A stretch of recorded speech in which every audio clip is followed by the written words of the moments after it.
something strange is unfolding right before our eyes. People are growing increasingly confident, even amidst clear warning signs of risk. Money is pouring into ventures that few truly grasp, yet everyone pretends to understand. There's a prevailing sense of a once-in-a-lifetime opportunity, a fear that those who miss out will regret it forever. But consider this. How many times in history has that narrative ended well for the majority? And why, despite knowing this, is almost no one speaking up about what could go wrong? There's a critical point when people stop thinking and start feeling. And in the world of finance, that moment is profoundly dangerous. It's when euphoria takes hold, when it seems everyone around you is winning, surging ahead, getting rich, leaving you feeling left behind. This feeling is quiet, yet potent. It doesn't shout. It whispers, "Get in now, or you'll live to regret it." Most people don't lose money due to a lack of information. They lose it because of emotion.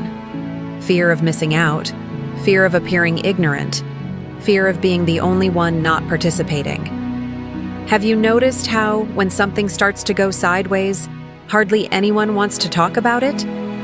Everyone vanishes. But while it's soaring, it seems as if there's no risk at all. Studies in behavioral economics reveal that the human brain reacts to money in the same way it responds to physical threats.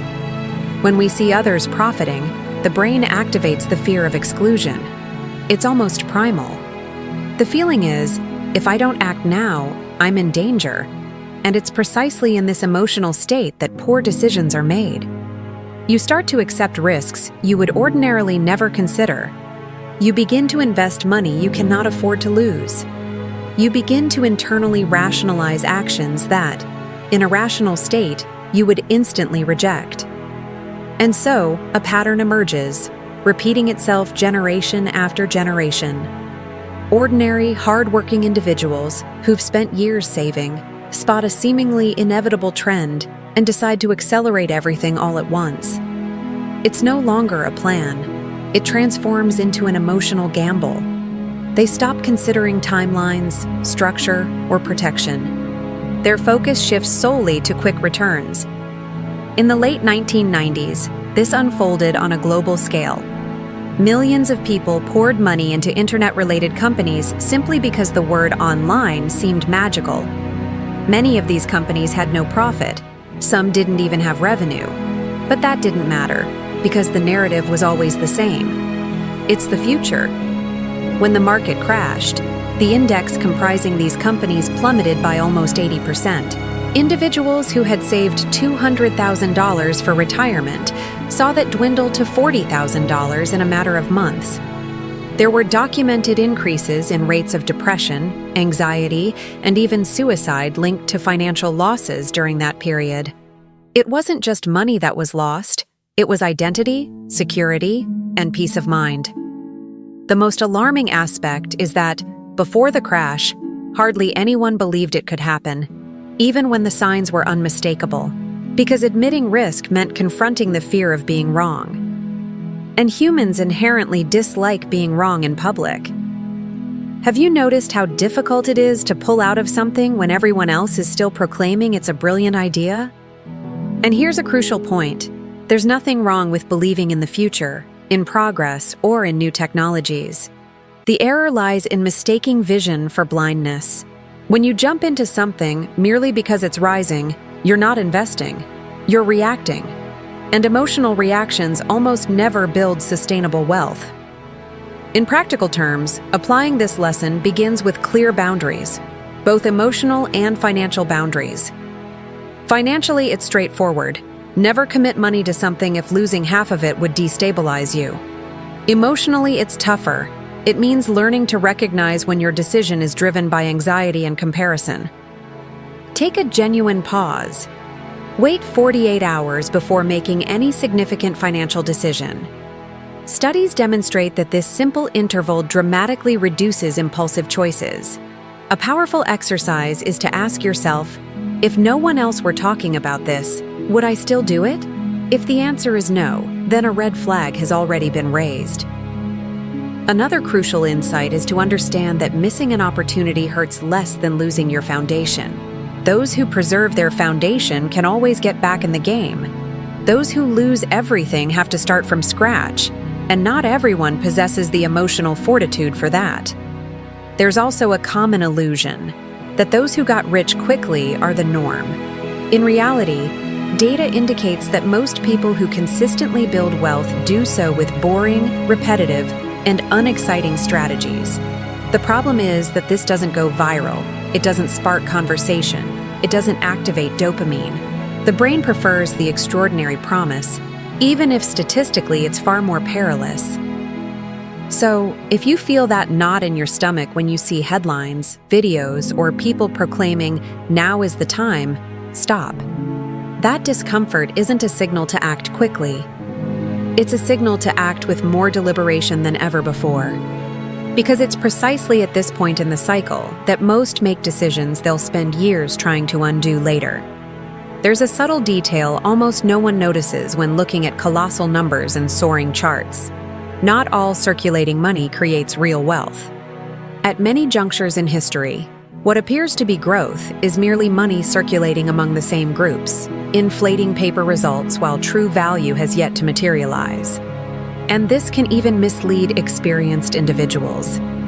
When you see companies announcing investments of $50 billion, $80 billion, or $100 billion, the brain automatically associates this with solidity.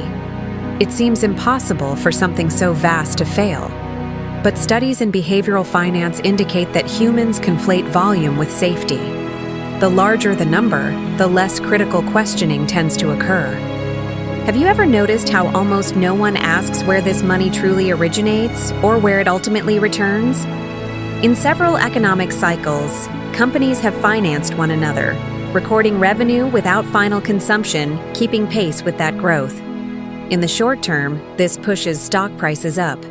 In the medium term, it creates immense pressure, because at some point, the money needs to come from outside. From the real customer, from genuine profit. When that doesn't happen, the reckoning arrives all at once.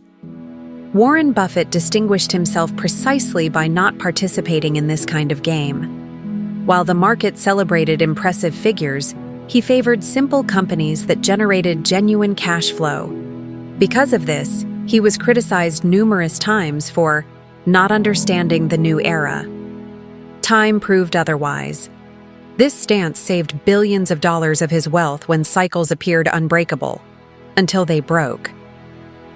Now, think about the average person. How many times does someone invest simply because everyone else is buying? Because they see headlines, videos, comments proclaiming it's inevitable? The fear isn't losing money, it's looking foolish afterwards.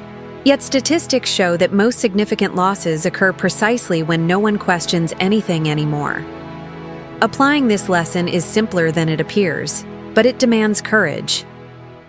Whenever you hear about explosive growth, ask a fundamental question. If this money stopped circulating tomorrow, would this still be sustainable? If the answer isn't clear, the risk is greater than it seems.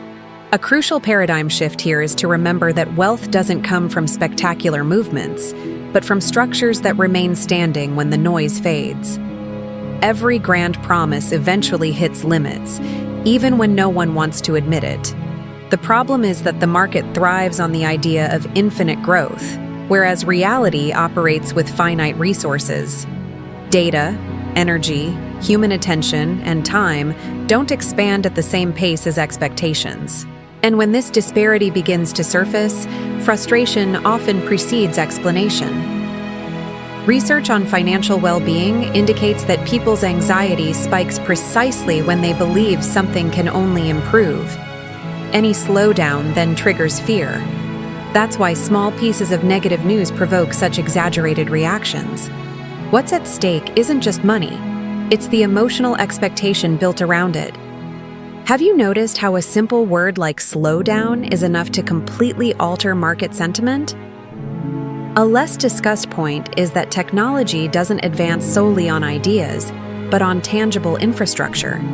This entails ever-increasing costs, more expensive energy, scarcer professionals, more complex systems.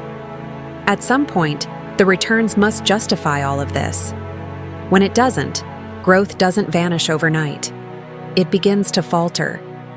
And it's in this faltering that many panic, having conflated speed with stability. There are real-world examples of people who navigated these periods without trauma, precisely because they didn't stake everything on a single scenario. Ordinary workers who leverage technology to boost their income, acquire new skills, and build security, rather than relying on distant promises. The emotional reaction here is different. Relief. Relief from not having to hope everything goes perfectly just to survive financially. Applying this lesson requires a shift in focus, less attempting to predict the next big leap, and more on building a solid foundation.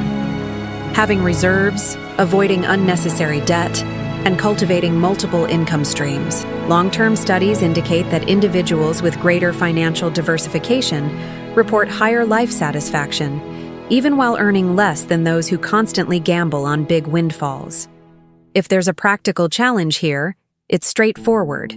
For the next 30 days, cease hunting for the next big opportunity and instead invest that time in fortifying what already sustains you today.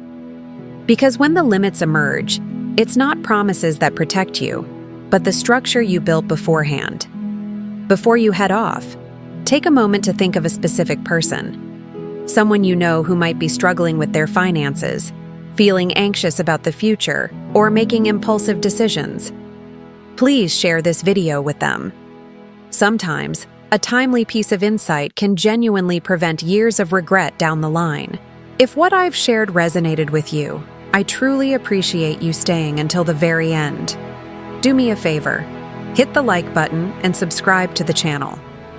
It makes a huge difference in helping us get this content out to more people who really need to hear this message right now. And don't worry, in the upcoming video, we'll continue exactly from this point, diving even deeper into subjects that very few people are actually talking about. I'll look forward to seeing you there.